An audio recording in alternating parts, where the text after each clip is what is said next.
પાટણની હારીજ પાલિકામાં સ્થાનિકોએ હોબાળો મચાવ્યો અને સૂત્રોચ્ચાર કર્યા। ભૂગર્ભ ગટરના પ્રશ્નને લઈ સ્થાનિકોએ પાલિકા કચેરીમાં વિરોધ નોંધાવ્યો। હારીજ પાલિકાના કોર્પોરેટર રવિ ઠક્કર વિરુદ્ધ સૂત્રોચ્ચાર કર્યા। વોર્ડ નંબર 5ના ભાજપના ઉમેદવાર રવિ ઠક્કરે પાલિકા હાય હાયના નારા લગાવ્યા। ઉભરાતી ગટર અને ગંદકીના પ્રશ્ને કોંગ્રેસના વિરોધ પ્રદર્શનમાં જોડાયા ભાજપના કોર્પોરેટર। હારીજ પાલિકાના પ્રમુખ ઉપપ્રમુખ વિરુદ્ધ ભાજપ કોર્પોરેટર મેદાને પડ્યા। વધુ વિગતો મેળવીએ સંવાદદાતા એઝાઝ આપણી સાથે જોડાયા છે।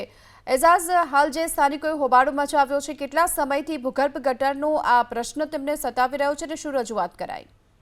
મહત્વની બાબત એ છે કે ભાજપ શાસિત હારીજ નગરપાલિકા છે તેમાં ભાજપના જ કોર્પોરેટર ભાજપ નગરપાલિકાના હાય હાયના નારા લગાવી રહ્યા છે। એટલે કહી શકાય કે ભાજપ શાસિત નગરપાલિકાના ભાજપ કોર્પોરેટરનો વિવાદ છે તે ઘણા સમયથી ચાલ્યો છે અને આ વિવાદ છે હવે ચરમસીમાએ પહોંચ્યો હોય તેવું દેખાઈ રહ્યું છે। સાથે કહી શકાય કે હારીજ નગરપાલિકાના વિસ્તારમાં આવેલી જે ભૂગર્ભની ગટરો છે તે ઉભરાઈને લઈને જે સ્થાનિક લોકો દ્વારા વિરોધ પ્રદર્શન કરવામાં આવ્યું હતું કે જે ભૂગર્ભ ગટરની જે કામગીરી છે તે પાલિકા દ્વારા કરવામાં નથી આવતી, તેને લઈને કોંગ્રેસના કોર્પોરેટર દ્વારા વિરોધ કરવામાં આવ્યો। સાથે કોંગ્રેસના કોર્પોરેટર સાથે ભાજપના જે કોર્પોરેટર છે તે પણ આ વિરોધ પ્રદર્શનના અંદર જોડાયા હતા અને નગરપાલિકાની હાય હાય લગાવી રહ્યા હતા। એટલે કહી શકાય કે જે ભાજપના કોર્પોરેટર હોય છે તેમને આ સમસ્યાનું સોલ્યુશન પ્રમુખ ઉપપ્રમુખ બેસીને કરવાનું હોય, પરંતુ ક્યાંક એ દેખાઈ રહ્યું છે કે ભાજપના કોર્પોરેટર છે તે ભાજપનો જ વિરોધ કરતા હોય તેવું હાલ તો દેખાઈ રહ્યું છે। પણ બીજી બાજુ કહી શકાય કે છેલ્લા ઘણા સમયથી હારીજ નગરપાલિકાના અંદર જે વિકાસના કામો હોય કે ભૂગર્ભ ગટર હોય, પાણીની સમસ્યા હોય, રોડ રસ્તાની સમસ્યા હોય, તે ઘણા સમયથી સ્થાનિક લોકો હાલાકી ભોગવી રહ્યા છે, પરંતુ નગરપાલિકાના ભાજપના આંતરિક વિવાદોને લઈને હજી સુધી જે કામગીરી થવી જોઈએ તે કામગીરી ના થવાના કારણે લોકો છે તે રોડ ઉપર ઉતરીને વિરોધ પ્રદર્શન કરી રહ્યા છે।